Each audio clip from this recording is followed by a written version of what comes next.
This podcast is produced by Benchmark Education.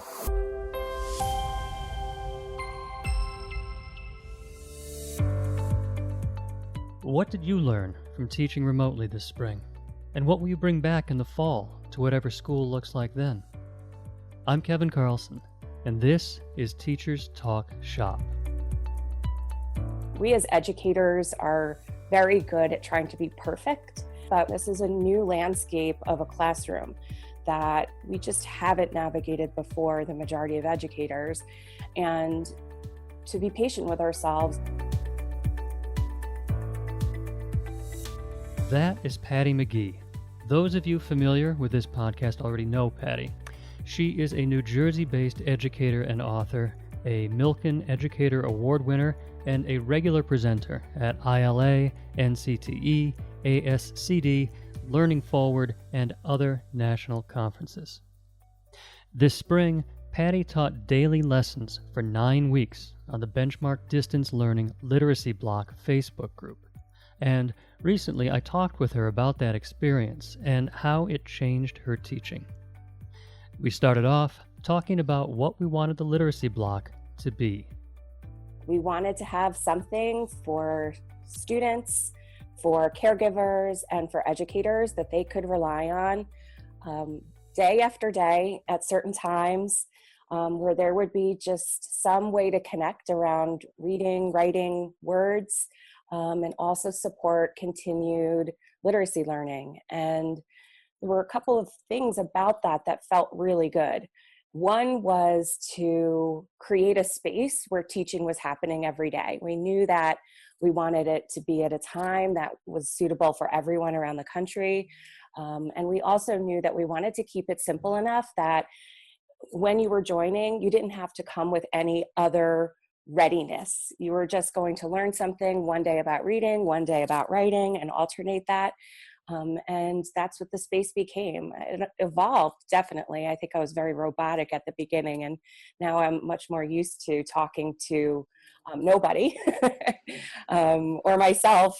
But I think that it's become something I'm really proud of, that we have had this space and so many have come together around it during this time. Mm-hmm.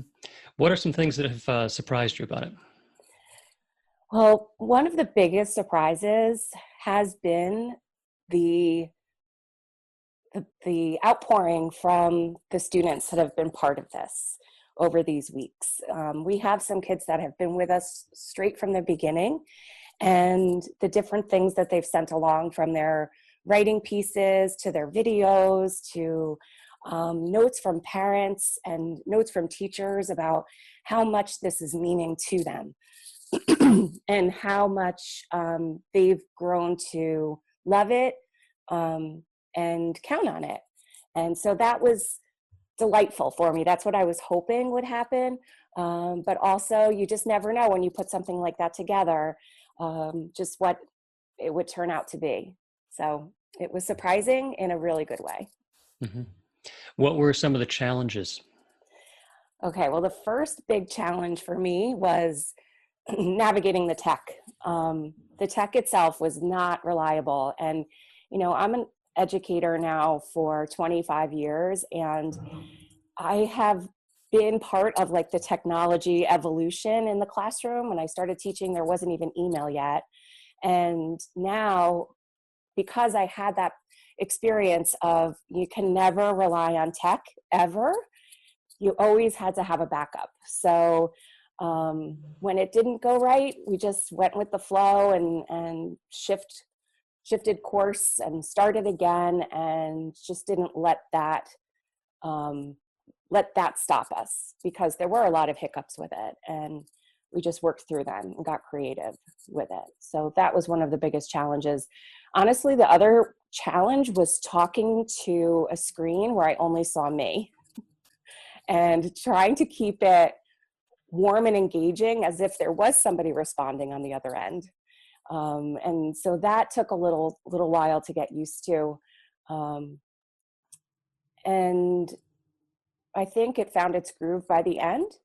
It found kind of a rhythm by the end, and I definitely learned a lot from it. So let's talk more about those two things separately. So first with the technology, as you were learning the technology and figuring out how to get more comfortable with that, did that affect did that affect your expectations of yourself as a teacher? How did you adjust your thinking about what this was going to be based on what you felt comfortable doing? Yes, and one of the things that I wanted to do when it came to tech was actually keep it kind of low tech. I mean, even though the lessons were reliant upon having the Facebook connection, right? Everything else I wanted to keep concrete. Like I had either a whiteboard or a chalkboard. I had my notebook. I had Post-its where I wrote strategies. So I tried to keep the tech to a minimum so I didn't have too many tech hurdles to jump over. It was really one type of tech to navigate. And it was unexpected. I mean, even through like week 6 and 7, but to keep tech to just like one platform was very helpful. Hmm. For teachers in the classroom, is that typically an option for them, or do you know? I hope it is. One of the things that I feel some concern about for teachers, and I saw a parody on this the other day, a video of a parent pretending to be a teacher who was showing all the passwords to get into the multiple tech platforms that kids need to use. And my hope is that they're out there as supports, but not requirements. That when the teacher and the students at distance learning have some trial and error and try and get whatever they can up and going, that the tech part is not standing in their way because there's so many different options to be using. So it's my hope that those options are possibilities and that the teacher can be the one to choose which one is the best for their own setting. And Okay. I'm also concerned about the places that don't have the technology available to them. I think that's a matter of equity right now. And I think that there are people who are moving mountains to make it happen. And therefore, if and when these things do get into the hands of kids, we want to be able to make sure it's easy enough for everyone to use. And I think that is limiting how much we use. After the break, Patty talks about getting used to teaching in an empty room and still connecting with students. Looking for more information about distance learning? Benchmark Education has created resources to support teachers, students, and their families, all developed specifically with remote teaching and learning in mind. Learn more at benchmarkeducation.com.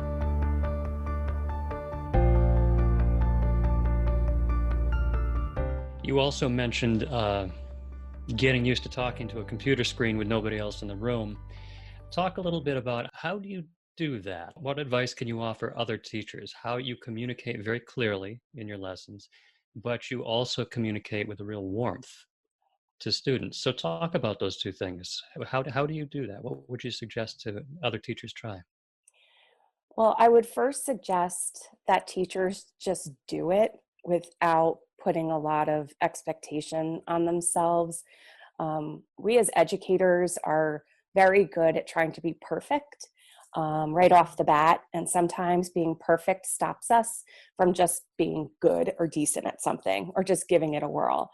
I know that my daughter's my daughter's in high school, and one of my daughter's teachers was not comfortable with tech, told the kids, recorded her lessons, and there were some hiccups, but in the end, they got it all worked out. So I'd recommend just not being too hard on yourself and simply just getting started with one thing and trying to make that work. And whether that is talking to just, on a video where you're recording yourself and then playing it back or asking others, like, how did that go? What else could I do? What else could I include? And just thinking of it as like an evolution. This is a new landscape of a classroom that we just haven't navigated before, the majority of educators. And to be patient with ourselves and allow the chance to, yes, we're talking to ourselves sometimes, but we can also imagine that we can get more and more comfortable with that as time goes on. So I think that's the biggest part. And then there's also something where I guess just it's like taking a deep breath and slowing down. My father is an incredible and has been an incredible public speaker. And he used to coach me all the time on different ways of talking to a crowd. And he would always say to me, Patty, just slow down. And I think that when I first started with the video, I was kind of like so, concerned about like what it was going to sound like and was the tech going to work, that I think I robotically moved through it, which is fine. It's, it's a way to start. But what happened eventually was that I would just take a deep breath and I would slow down. And I think that was also some feedback that I got from you and Wendy and other collaborators on the Lit Block was, just hold the book for a second. Just pause with the strategy for a moment. Just bring it into the camera for a second. So just like taking a deep breath and slowing down when I knew I wasn't seeing the people that I was talking to was really helpful. And one more thing that was really helpful too was once I started to get some of the responses from students in my hands, whether it was through the comments or through videos or through writing samples or anything like that, I would draw upon that in the live lesson. So it just made it feel like there was an audience there because I had something authentic to refer to. So that really helped me make it feel like, at least to me, almost like synthetically connecting with kids that may be watching live or later, but just naming out students and their work and their words helped me feel much more connected. Mm-hmm. So your experience was different than, your teacher colleagues who have 30 kids in their room who they are teaching, and they know who those kids are and, maybe they can see them on the screen even. Would you do anything different if you were in that situation? Yeah, so I would imagine what I would do, but of course I would try it and work out the kinks. But what I would imagine I would do is in some way connecting, if possible, once a day or a couple times a week. I'm thinking really of self-contained classrooms right now, where we would just connect and not necessarily talk about anything, teaching academic. We would just connect with one another and talk. And that kind of virtual space is a substitute for the type of, say, morning meeting we would have had in the classroom. And then I try and be really creative about the different things that I would be doing, like maybe some small group setup where we would have 10 to 15 minutes with just a small part of the class. The record feature in so many of these platforms is really helpful because we can always share for those who weren't able to be a part of it. But I would definitely keep whatever connection I'd have brief because, as we look at how long our grown-up or kids' attention span is in terms of listening and even talking with one another on technology, or face-to-face, we know how long that is, but then like over technology with all the other things that are going on around us at the same time, I've really found that brevity is very helpful for making these connections more meaningful. The other thing that I would recommend for teachers is that when we're thinking about what we want to teach, I think we want to set just bottom line goals for what we're looking for from students and expect that each student is going to do it in their own way, which means that sometimes they won't, and to expect that. And sometimes they will go over the top. So a bottom line goal to me is like, we're going to write. And when we write, here's one thing you can try, but we're all going to write. And the act of writing and then getting feedback on that writing once the teacher's able to look at it, whatever that might be, that's our bottom line. We don't need to really get much more specific than that in terms of our expectations, because we're so far away physically from students. So we want to have a broad enough goal that we can support students with reaching that goal, but something also supportive, like a strategy, a quick step-by-step of what students might try in order to reach that goal. So just really keeping it streamlined and simple, and goal-centered. I found that's very helpful too. Keeping your lessons streamlined, simple, and goal-centered has another benefit as well. Patty talks about that after the break. Have a topic in mind? Visit us at teacherstalkshop.com and submit your topic idea. Or need an answer about a teaching practice or the podcast? You can email your questions and topic ideas to info@teacherstalkshop.com. And would that help teachers with their assessment as well? Yes, I definitely think it will help teachers with assessment, especially when they're thinking about the overall goal. And if the overall goal is to read or read a book with characters in it, then they can see where students are in terms of that particular goal, reading characters in it. And so that kind of formative assessment, which yes, is trickier to happen when we are separate from each other, but it can still happen as long as the goal is one that's flexible enough and supportive enough. But you bring up the topic of assessment, and I just want to say that I don't think it's realistic at this time for us to be able to use our traditional assessments with students. We have been experiencing and living through a time that we weren't even able to imagine.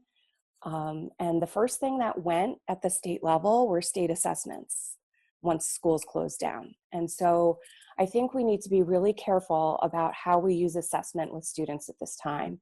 It can feel really punitive, and that's just one more layer on top of a big, big shift in how we've been living. And I think we need to prioritize what we're going to say is important in assessment and be really thoughtful about that. You have talked about teachers taking care of themselves a bit and kind of, Yes. slowing down and being mindful of how they're teaching.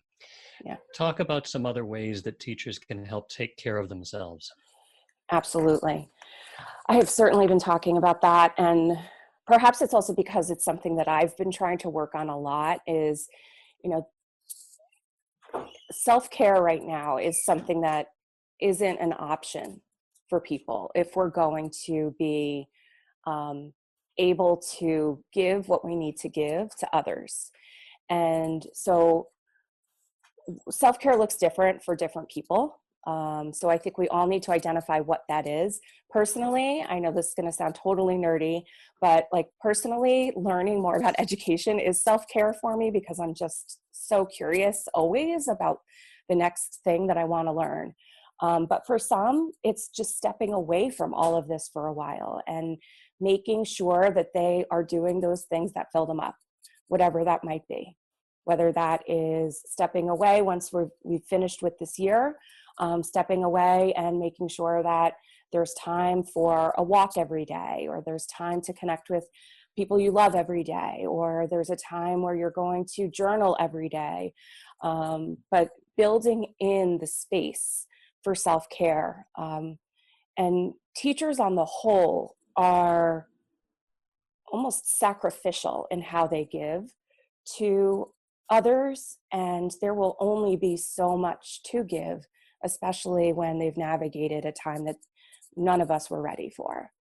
So I just want to say it's not really a one size fits all. It's just me imploring educators to almost, if it helps, forget what your profession is in the first place and follow a passion and fill up on that to be ready to come back for what we still can't imagine.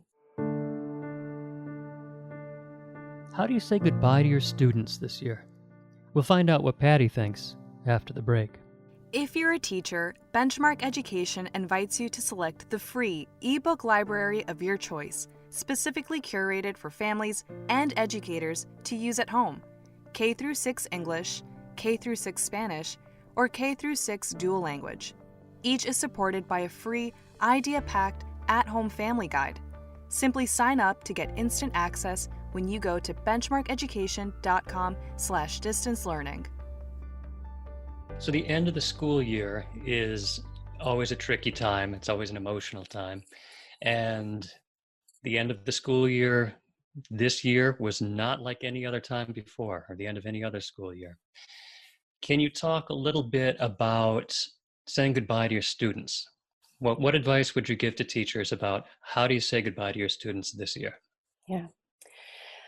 So this actually, I guess the only thing I can relate to this, and many of the educators that will be listening to this weren't even born yet, I think, or they were so young. Yeah, they're probably born yet, but they were so young, perhaps they don't have a recollection of this. But I was a classroom teacher on 9/11, and a classroom teacher right across the river from where the attacks happened. And it was a year of incredible fear, unknowing, but our classroom space was the place where we came and we just locked arms with one another and supported one another and just continued day by day to navigate the unknown.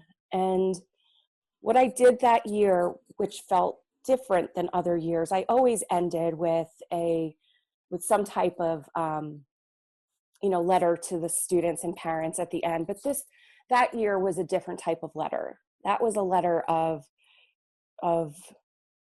profound gratitude for not only everything that everyone there did to make it through a time that was so confusing, but also the fact that I felt buoyed up by everyone showing up every day, right? We had our challenges. There were a lot of hard parts.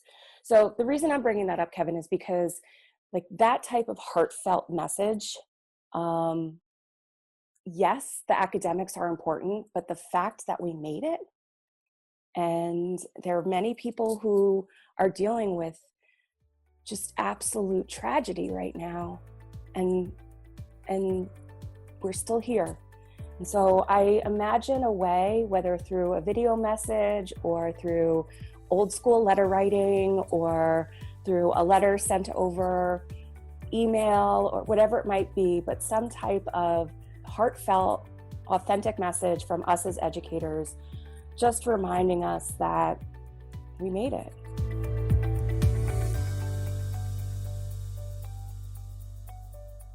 Thank you, Patty, for sharing your insights on distance learning, and thank you for listening to Teachers Talk Shop.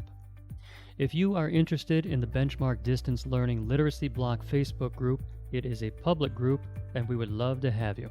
Just search Benchmark Distance Learning Literacy Block on Facebook, and you will find it. Coming up on the Teachers Talk Shop podcast, dyslexia. Dr. Jan Hasbrook will join us for 2 episodes to talk about her new book, Conquering Dyslexia, a guide to early detection and intervention for teachers and families. We chose the word conquering dyslexia because with that notion of early identification and powerful intervention alongside all the social emotional support for these children, we can in most cases really prevent the manifestations of dyslexia. That's next time on Teachers Talk Shop. I'm Kevin Carlson. Thanks for listening.